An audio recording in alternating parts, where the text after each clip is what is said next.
B J ಪಿಯಲ್ಲಿ ಇವ್ರನ್ನ Hindu fire brand ಅಂತಾನೆ ಸಂಬೋಧನೆ ಮಾಡಲಾಗ್ತದೆ. ನೀವು ನೋಡ್ಬೋದು ಸುಮಾರು ಭಾಷಣಗಳಲ್ಲಿ, ವೇದಿಕೆಗಳಲ್ಲಿ ನೇರವಾಗಿ ಮುಸ್ಲಿಮರ ಮೇಲೆ ವಾಗ್ದಾಳಿಯನ್ನು ಮಾಡ್ತಾರೆ. ಪ್ರತಿಯೊಂದು ಹಿಂದೂ ವಿರೋಧಿ ಘಟನೆಗಳು ಎಲ್ಲಿ ನಡೀತವೆ ಅಲ್ಲಿ ಧ್ವನಿ ಎತ್ತಕ್ಕಂಥದ್ದು ಕೇವಲ ಪಾಟೀಲರು ಆಗ್ತಾರೆ.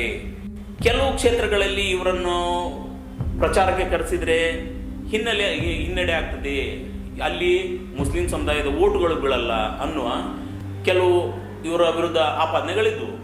ಉದಾಹರಣೆಗಳಲ್ಲಿ ಲಾಸ್ಟ್ ನಡ್ತಕ್ಕಂಥ ನಮ್ಮ MLA ಚುನಾವಣೆಗಳಲ್ಲಿ ನಾವು ಕಾಣ್ಬೋದು. ಆವಾಗ ಇವರು ಎಲ್ಲೆಲ್ಲಿ ಪ್ರಚಾರಕ್ಕೆ ಹೋದ್ರು ಅಲ್ಲೆಲ್ಲ BJP ಜೈಬೇರಿನೇ ಬಾರಿಸಿದೆ.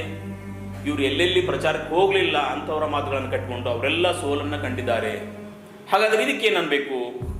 ಯತ್ನಾಳ್ ಅವರ ವರ್ಚಸ್ ಏನು? ಹಿಂದೂ ಫೈರ್ ಬ್ರ್ಯಾಂಡ್ ಅಂತ ಹಿಂದುತ್ವಕ್ಕೆ ಮೀಸಲ, ಅಥವಾ BJPಯವರನ್ನು ದೊಡ್ಡ ಮಟ್ಟದಲ್ಲಿ ಕಾಣಲಿಕ್ಕೆ ಬಯಸಿದರೆ ಅವರನ್ನು ಮುಂದೆ ಬಿಡಲಾರ್ತಕ್ಕಂಥ, ಅಂದರೆ ಮುಂದೆ ಅವ್ರಿಗೆ ಉನ್ನತ ಸ್ಥಾನವನ್ನು, ವಿರೋಧ ಪಕ್ಷದ ನಾಯಕ ಸ್ಥಾನವನ್ನು ಕೊಡಲಿಕ್ಕೆ ಕೆಲವರು ಅಡ್ಡಿ ಮಾಡ್ತಾ ಇದ್ದಾರೆ. ಕುಟುಂಬ ರಾಜಕಾರಣ ಎದುರಾಗ್ತಾ ಇದ್ದೇನೆ. ಇಂಥ ಒಬ್ಬ ಫೈರ್ ಬ್ರ್ಯಾಂಡನ್ನು ಯಾಕೆ ಬೆಳೆಸ್ತಾ ಇಲ್ಲ?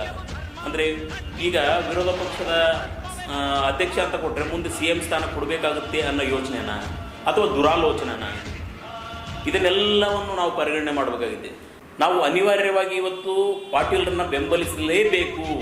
ಪಂಚಮಸಾಲಿ ಹುಲಿ, ಹಿಂದೂ ಫೈರ್ ಬ್ರ್ಯಾಂಡ್ ಅಂತಾನೆ ಫೇಮಸ್ ಆಗಿರ್ತಕ್ಕಂಥವ್ರನ್ನ ಉಳಿಸ್ಕೊಂಡು BJP ಒಂದು ದೊಡ್ಡ ಸ್ಥಾನವನ್ನು ಕೊಟ್ಟು ಅವ್ರನ್ನ ಬೆಳೆಸಿ ಅವರಿಂದ ಪಡ್ತಕ್ಕಂಥ ಲಾಭ ತುಂಬಾ ಇದೆ ಅಂತ ಜನರ ಅಭಿಪ್ರಾಯ. ಇದು ಜನರ ಅಭಿಪ್ರಾಯ ಅನ್ನೋದಕ್ಕಿಂತ BJP ಪಾಳೆಯದಲ್ಲಿ ಇರ್ತಕ್ಕಂಥ ಹಲವಾರು ಕಾರ್ಯಕರ್ತರ ಅಭಿಲಾಷೆ ಕೂಡ ಇದೇ ಆಗಿದೆ. ಹೈಕಮಾಂಡ್ ಯಾಕೆ ಇದನ್ನು ತಡೀತಾ ಇದೆ ಅನ್ನೋದೇ ನಮ್ಮ ಮುಂದೆ ಇರತಕ್ಕಂಥ ಯಕ್ಷ ಪ್ರಶ್ನೆ. ನಮಸ್ಕಾರ, ನಿಮ್ಮೊಂದಿಗೆ ಪ್ರಭುರಾಜ್ ಕರ್ಲಿ.